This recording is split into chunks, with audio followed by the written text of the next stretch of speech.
মই বৰপেটাৰ দৌল উৎসৱৰ কথা উল্লেখ কৰিছিলোঁ। দৌলত যাওঁতে এগৰাকী কণমানি ভাগিনে মোক হাতত ধৰি কৈছিলে যে মামা, এইবাৰ সমাজ অধ্যয়নৰ মেট্ৰিকৰ পেপাৰখন খুব টান হৈছে, মোক 10 নম্বৰ এক্সট্ৰা কৰি দিব লাগিব।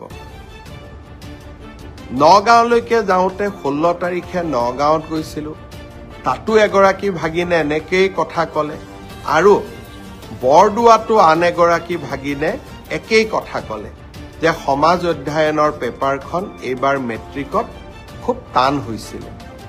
মই প্ৰত্যেকটো কথাই চিৰিয়াছলি লওঁ।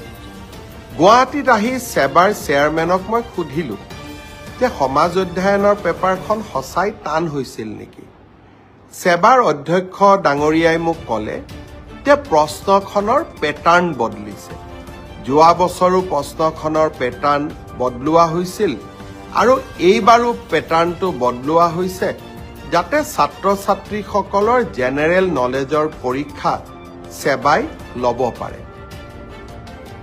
ব্যৱস্থাটো আদৰণীয়, কিন্তু যদি মোৰ ভাগিনবিলাকে আকৌ মেট্ৰিকত ফেইল কৰি যায় তেতিয়াহ'লে কেনেকৈ হ'ব? সেইটোতো হ'ব নোৱাৰে।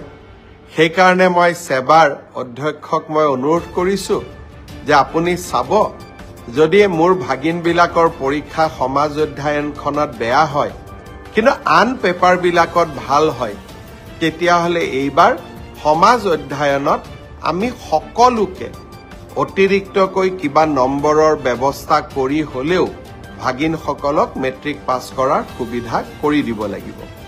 তেখেতে মোৰ অনুৰোধক বিবেচনা কৰিম বুলি প্ৰতিশ্ৰুতি দিছে, আৰু সেয়েহে ময়ো ভাগিনসকলক ক'ব খুজিছোঁ যে সমাজ অধ্যয়নৰ কাৰণে আমি আৰু চিন্তা কৰিব নালাগে।